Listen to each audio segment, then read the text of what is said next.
It's official. Singapore now has over 6 million people. But why are there so many people when it's reported that Singaporeans are not making enough babies? Watch on and you will understand. So, every year in around September, a population in brief report, which is kind of a report of Singapore's populations and its findings, is published. It kind of provides us with a very comprehensive statistic of the population in Singapore, like how many people stay here, and even more in-depth numbers of how many females between the age of 20 to 24 there are in Singapore, and how many females between the age of 25 to 39 there are in Singapore. I'm zooming on those to ask you a very simple question. With so many females, why are you still single? Actually, I'm asking myself. But you get the idea. Of course, this year, a record has been broken. For the first time, Singapore has over 6 million people since June 2024. To be exact, it's 6.04 million. Last year, the number is at 5.92 million. Of the 6.04 million, 3.64 million are Singapore citizens, 544,900 are PRs, and 1.86 million are non-residents. This means that about 60.3% are citizens, about 9% are PRs, and about 30.8% are non-residents. Now, the non-residents are not just foreign workers. They also include domestic workers, dependents, and students. If you are worried that Singapore cannot hold so many people, don't worry. You know by now that Singapore plans her future so much that it's not surprising that we have spoken to Taylor Swift's mother before getting Taylor Swift to come to Singapore for a concert when Taylor Swift was still in her mother's womb.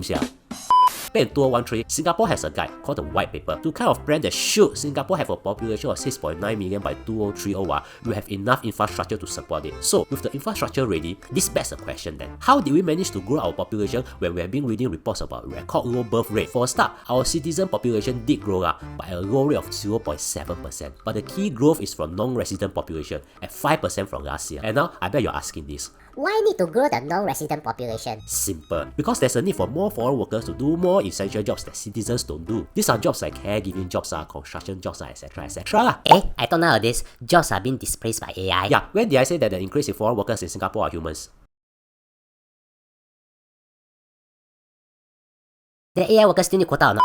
I'm kidding. I'm referring to labour jobs that cannot be done with AI. Now, this report also shows a problem that we have been facing: our aging citizen population and low birth rate. You see, back in June 2014, 12.4% of the citizen populations were 65 years old and above. In June 2024, 19.9% of the citizens were 65 years old and above. See the problem now? You see, if this goes on, people who are 25 years old today will all be 65 years old after 40 years, which is a big problem, because, But I bet you can see the problem. Because if this continues, we'll just be seeing Uncle Raymond in TikTok in 2034 instead of kids following IShowSpeed like he's the new version of Taylor Swift. The aging population is due to the low resident total fertility rate. We reached a historic low of 0.97 in 2023. For your info, this is not a number of newborns divided by the number of deaths. Instead, it's a measure used to estimate the average number of children a woman will have over her lifetime based on current birth rates. Now, for a population to replace itself without considering migration, a TFR of about 2.1 children per woman is needed. It's slightly above 2 due to child mortality and other factors. So for undeveloped countries, that might be higher. But in Singapore,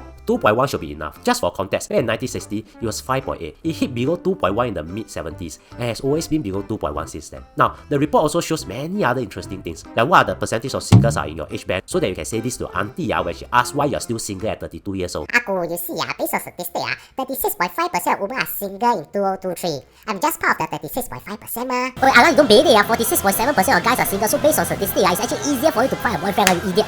I've linked the report in the YouTube version of this video. And if you're still confused over the total fertility rate, watch this. And thank you for spending almost 3 minutes with me. I really appreciate it.